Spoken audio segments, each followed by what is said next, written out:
이 시간 말씀의 제목은 가인과 아벨의 제사, 가인과 아벨의 제사, 이런 제목으로 말씀을 증거하겠습니다.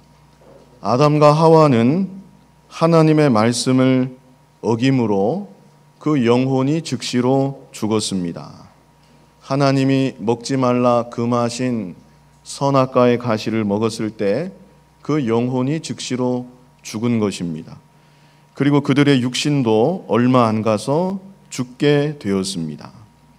그뿐 아니라 두 사람은 하나님께서 창설하신 가장 복된 세계 에덴 동산을 잃어버리고 에덴 동산에서 쫓겨나게 되었습니다. 그러나 하나님께서는 그런 가운데도 그들을 먼저 찾아가 주시고 그들에게 은혜와 긍휼을 베풀어 주셨습니다.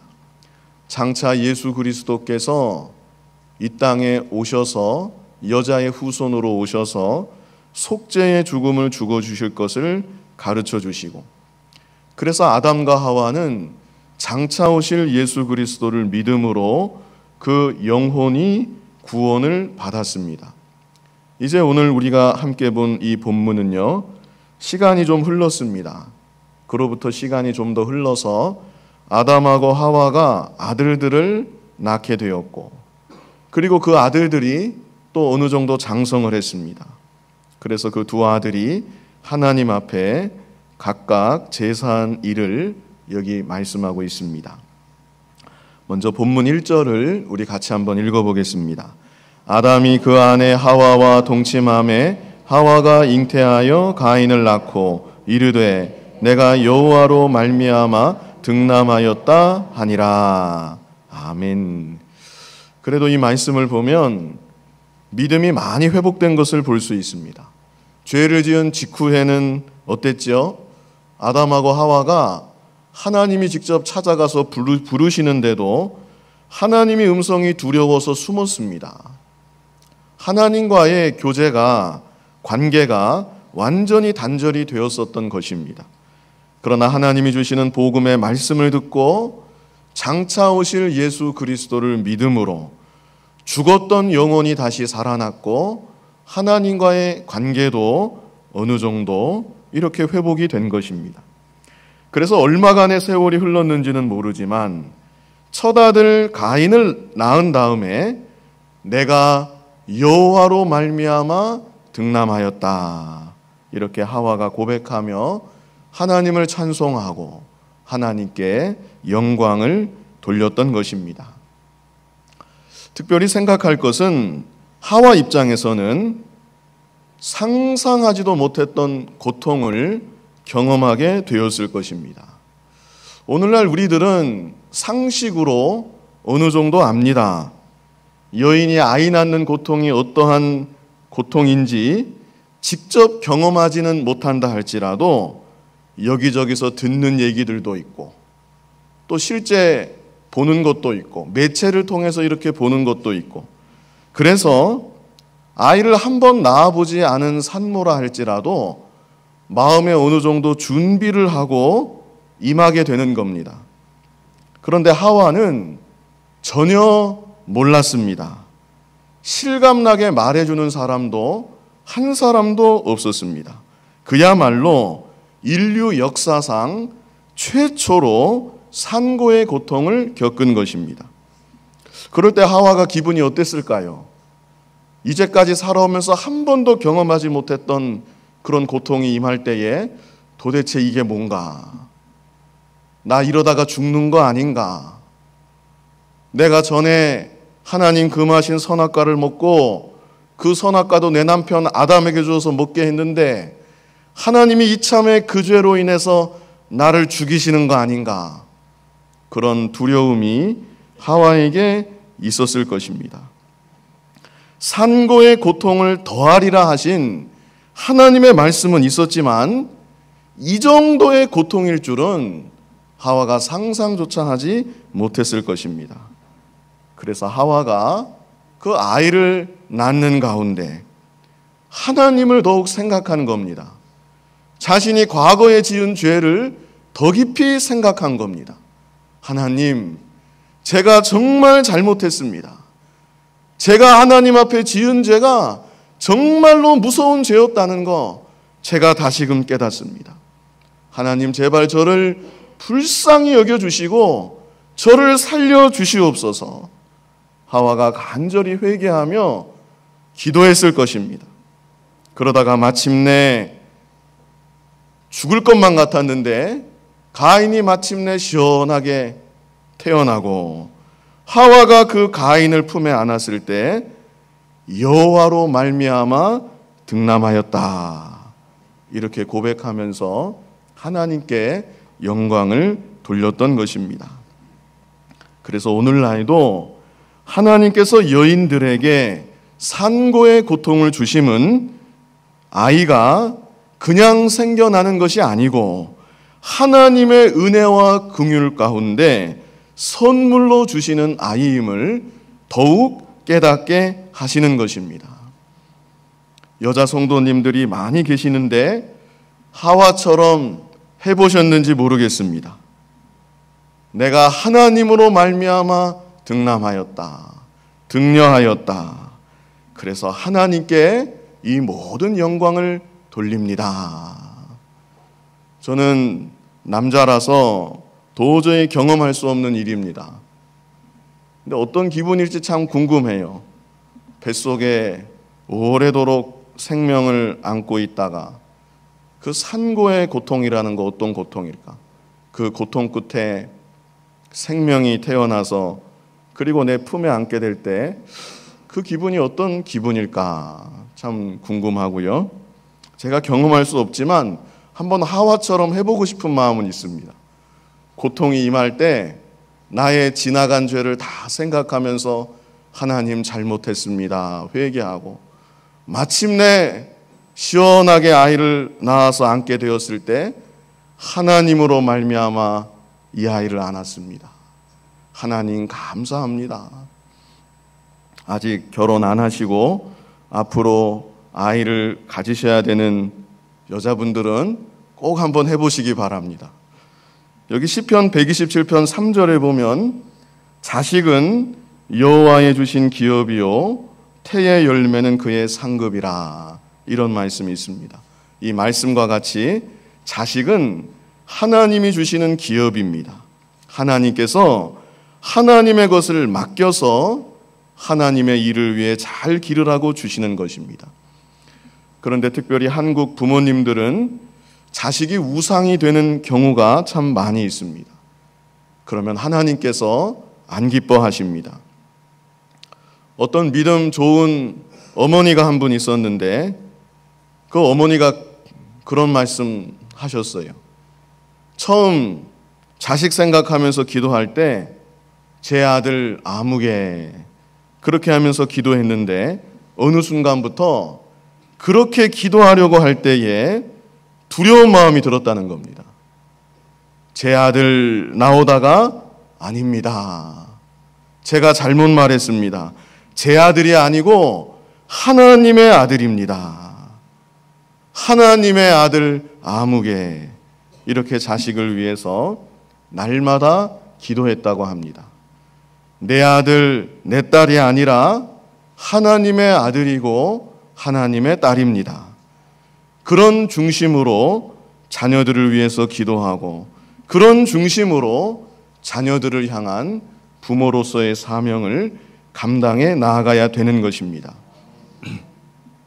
참고로 어떤 학자들은 아담과 하와가 가인을 품에 안을 때에 이 아들이 창세기 3장 15절에서 약속했던 예수 그리스도가 아닌가, 이런 생각을 했을지 모른다는 겁니다. 그래서 하와가 내가 여호와로 말미암아 득남하였다 이렇게 고백했다고 이해하는 사람도 있습니다. 그런데 저는 잘 모르겠습니다.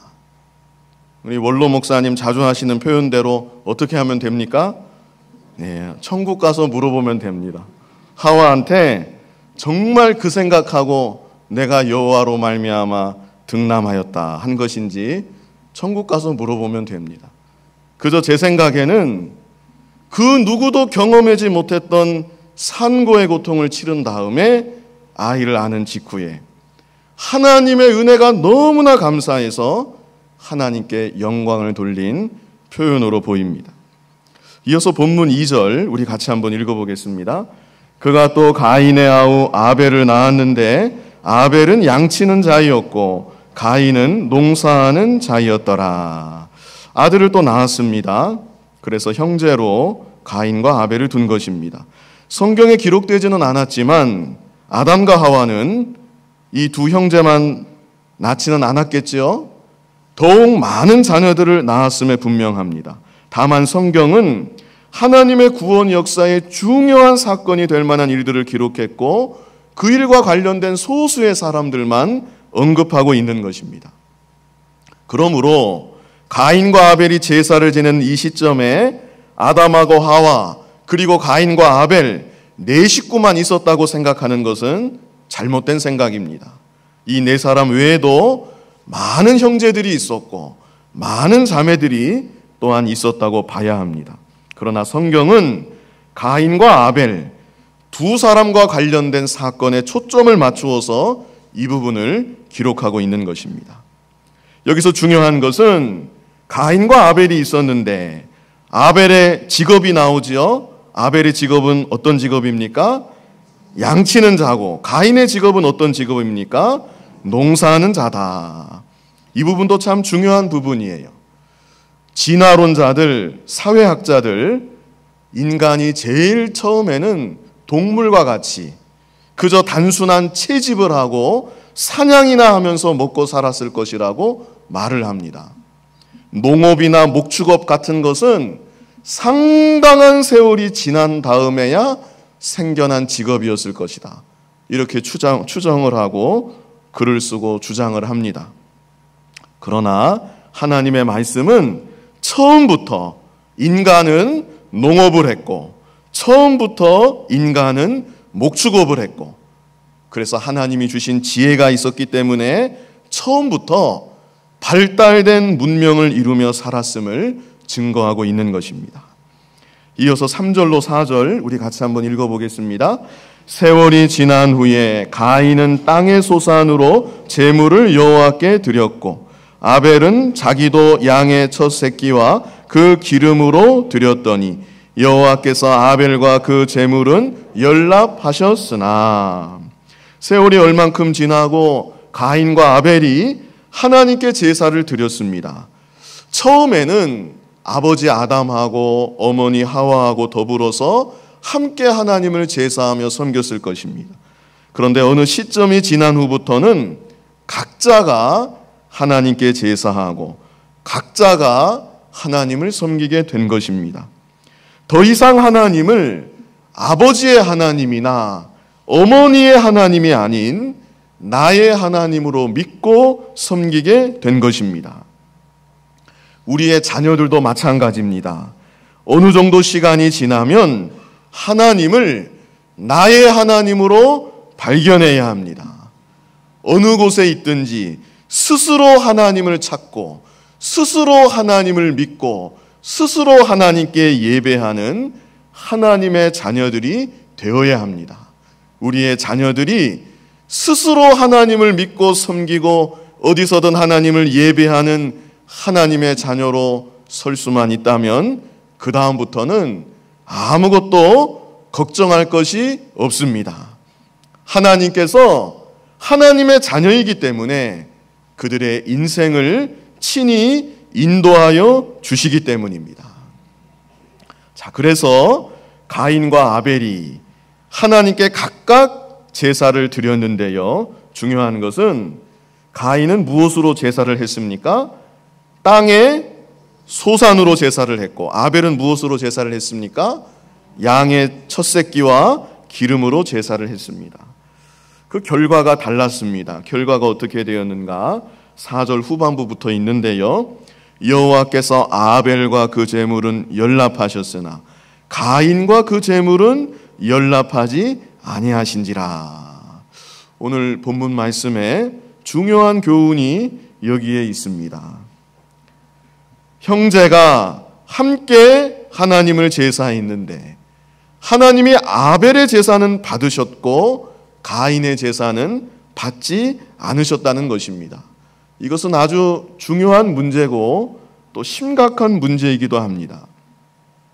지금 이 순간도 우리가 모두 하나님을 예배하고 있는데 지금 이 순간도 하나님께서 어떤 사람의 예배는 기뻐 받아주시고 어떤 사람의 예배는 하나님께서 받아주지 않으실 수도 있는 것입니다. 또 중요한 것은 여기 말씀을 자세히 보면요, 여호와께서 아벨과 그 제물은 연락하셨다 그랬고요, 반대로 가인과 그 제물은 연락하지 아니하셨다 그랬습니다. 그래서 이거는 제물만 받고 안 받고의 문제가 아니라는 것입니다.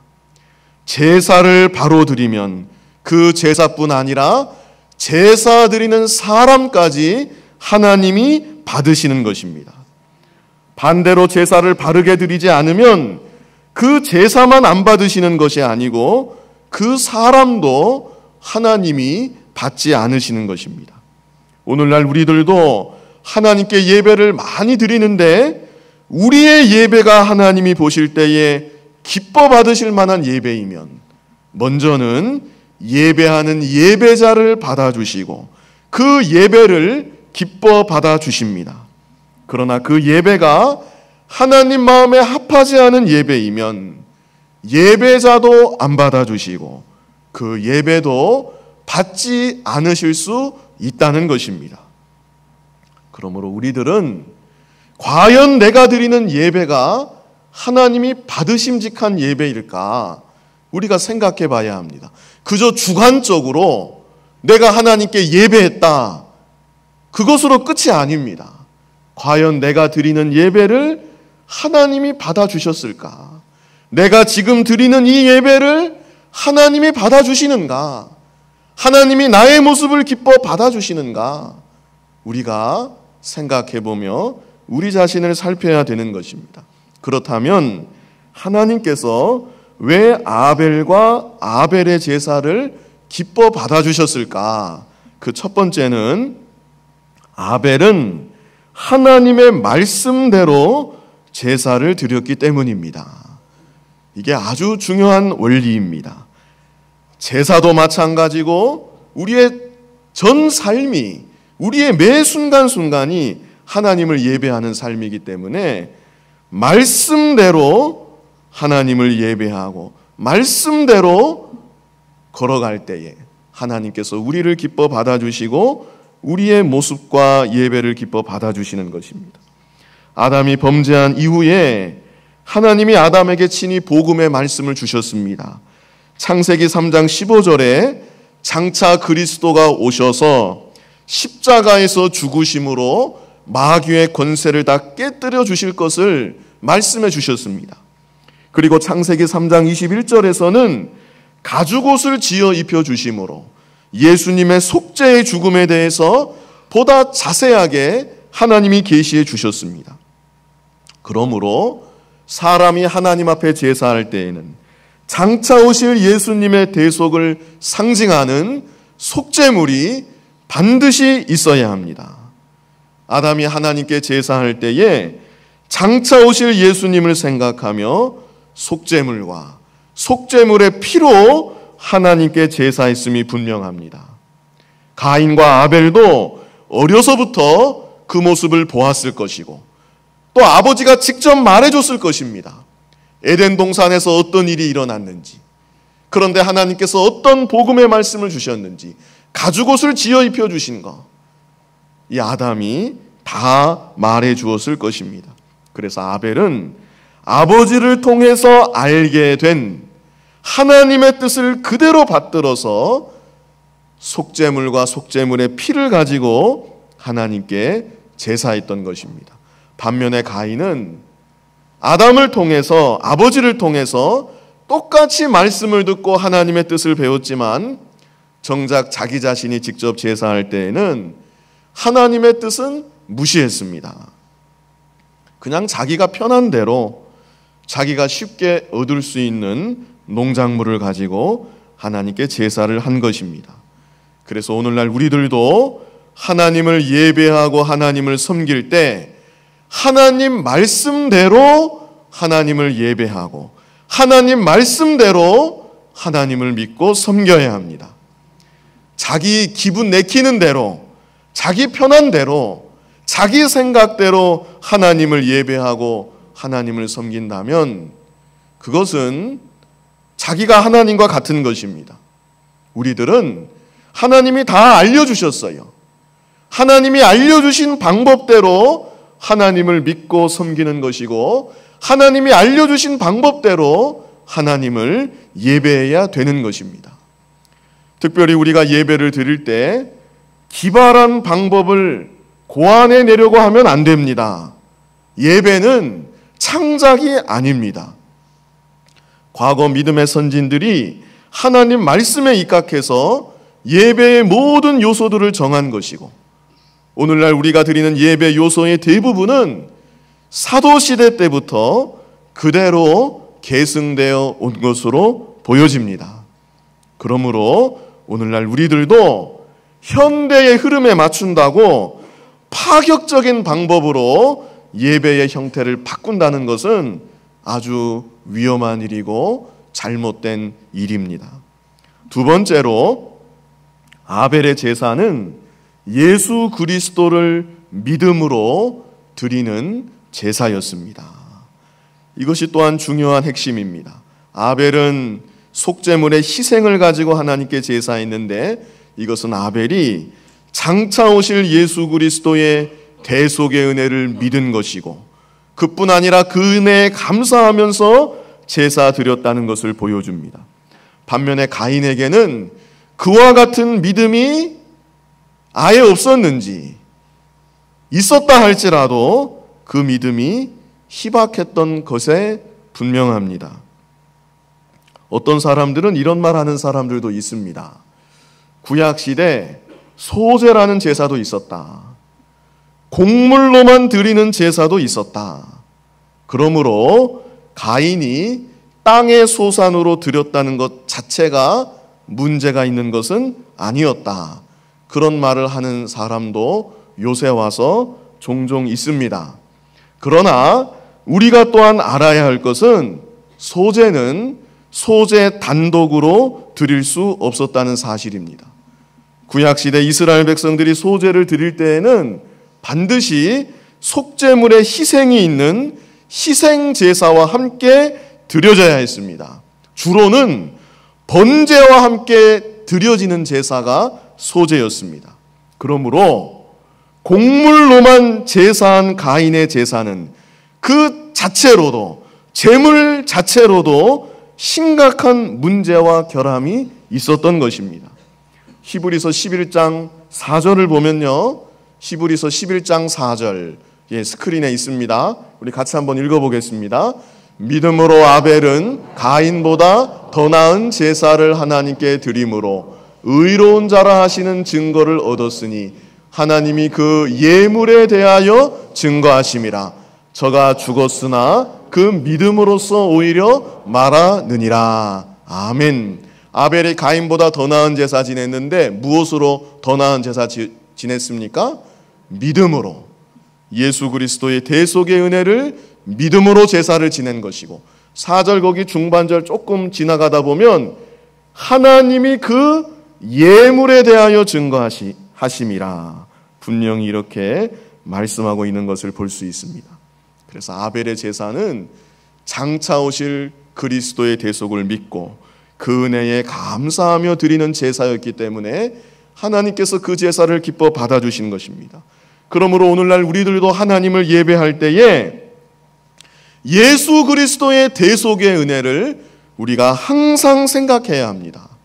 주님의 대속의 은혜를 믿을 뿐만 아니라 그 은혜에 감사하는 마음을 가지고 하나님을 예배해야 되는 것입니다.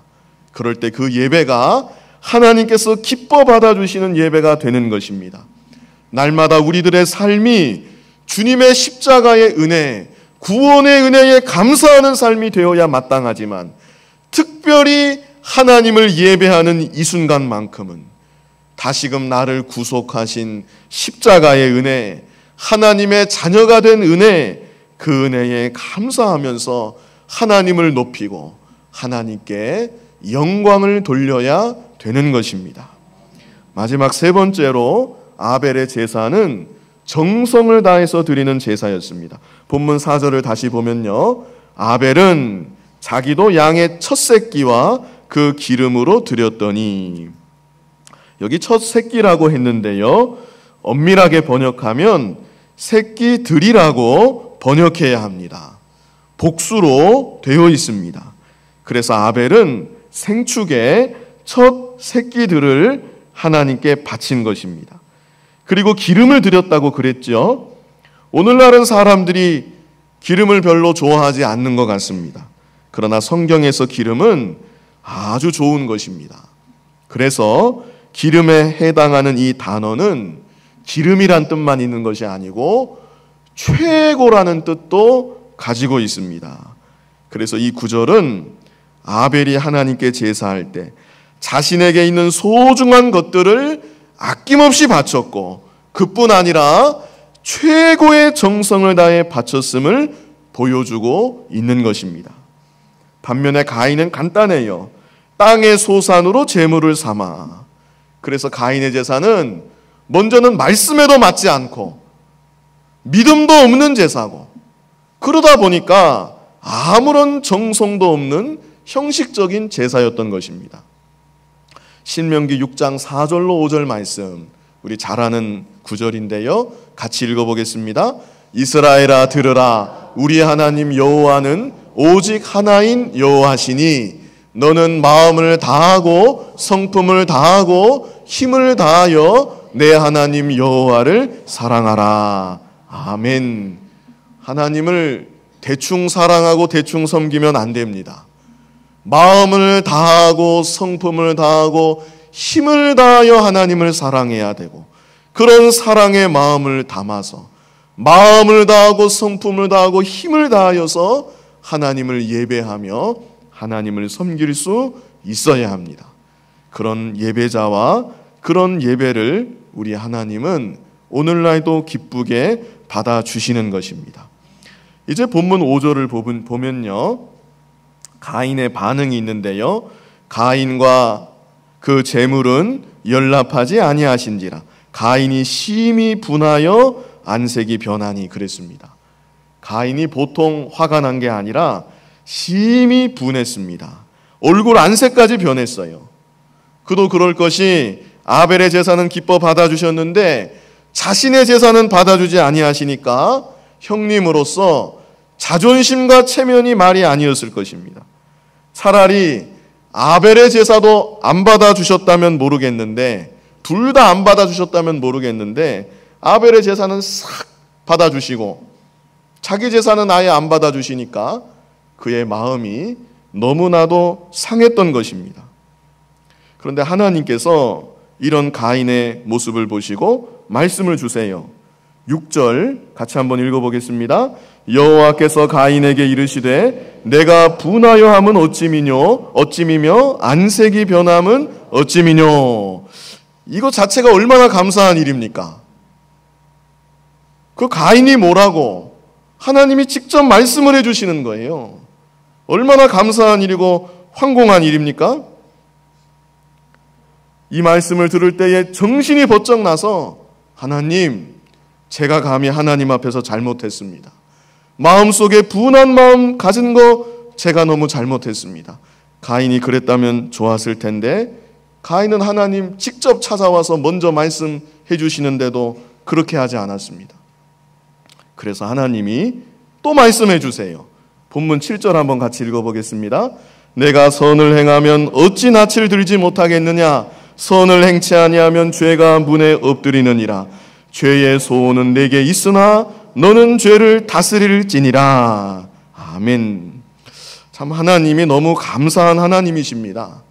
지금 가인의 분노가 점점 더 도를 넘어서고 있는 것입니다. 그래서 이 7절은 하나님께서 경고하시는 거예요. 지금 죄가 문에 엎드려 있다. 사나운 짐승이 덮칠 듯이 엎드려서 기회만 엿보고 있는 것처럼 지금 가인의 분노가 점점 더 극을 향해 가고 있고 아벨을 향한 시기, 미움이 점점 더 극을 향해 가고 있는데 너 이게 끝이 아니다. 이제 더 큰 죄가 너의 심령을 덮치려고 준비하고 있다. 하나님께서 이렇게 경고의 말씀을 주신 거예요. 그리고 또 말씀하시죠. 죄의 소원은 내게 있으나 너는 죄를 다스릴지니라.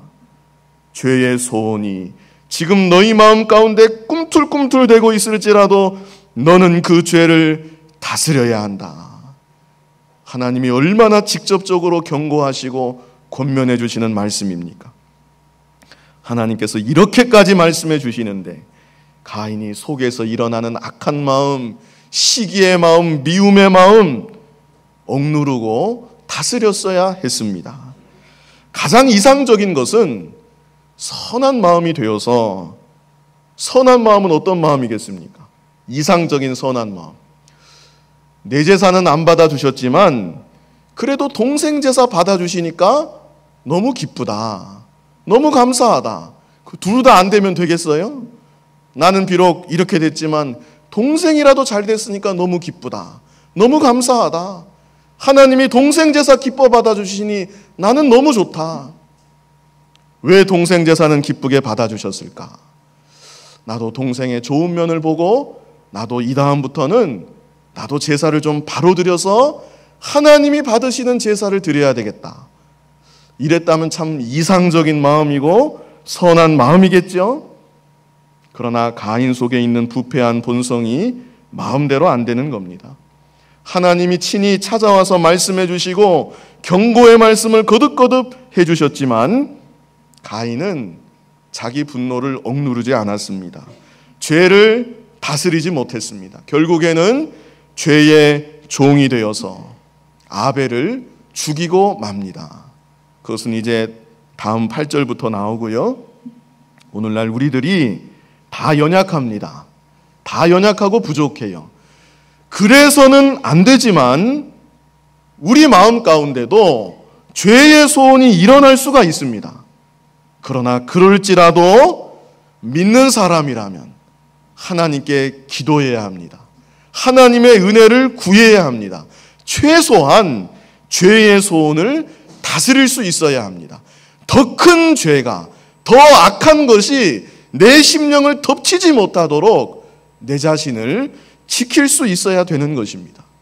그렇지 않으면 죄의 종이 되고 마귀의 종이 되고 맙니다.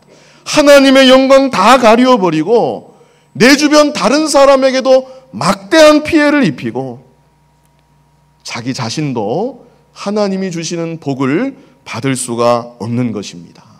저와 여러분은 죄를 다스릴 수 있는 그런 하나님의 은혜를 늘 구하고 하나님 은혜 가운데 죄를 다스리며 살아갈 수 있어야 되겠습니다. 이 시간 특별히 가인과 아벨의 제사를 우리가 보았습니다. 중요한 것은 아벨의 제사는 어떤 제사였는가? 우리가 늘 하나님을 이렇게 예배하는데 하나님이 우리가 예배를 드릴 때마다 기뻐 받아주시고 내 자신도 기뻐 받아주신다면 얼마나 복된 일입니까? 그래서 우리가 하나님께 받으심직한 예배를 드리고 그런 우리 삶이 되어야 되겠는데 아벨의 제사에 대해서 세 가지로 말씀드렸습니다. 첫 번째는 무엇대로 드린 제사였습니까? 하나님 말씀대로. 말씀은 우리의 유일한 표준입니다. 예배의 표준이기도 하고 삶의 표준이기도 해요. 하나님 말씀대로 드린 제사였다. 두 번째, 누구를 믿는 믿음으로? 예수 그리스도를 믿는 믿음으로 드리는 제사였다. 우리가 주님의 십자가의 은혜에 늘 감사하는 마음으로 살아야 합니다.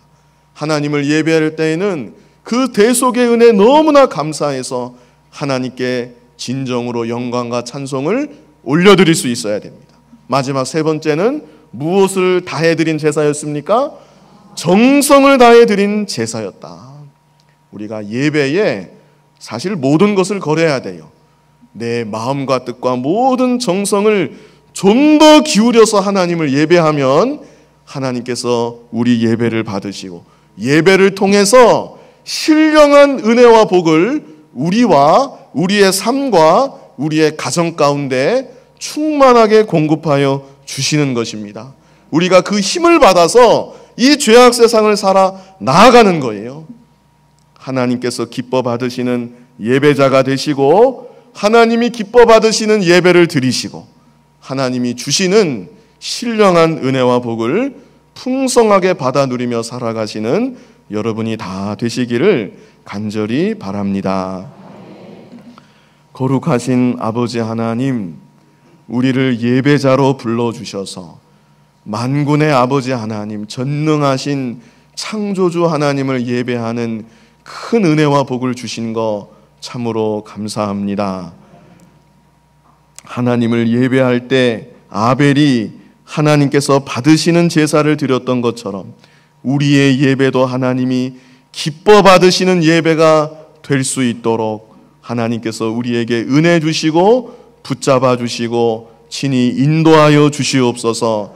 말씀대로 살고 말씀대로 예배하는 우리가 되게 하여 주시고 언제나 예수 그리스도의 십자가의 은혜에 감사하며 살아가는 삶이 되고 그러한 예배가 되게 하여 주시고 정성을 다해서 하나님을 섬기며 하나님께 예배함으로 하나님이 우리에게 예비하신 신령한 은혜와 복을 풍성히 받아 누리는 우리 모두의 복된 삶이 되게 하여 주시옵소서. 예수님 이름으로 기도하옵나이다. 아멘.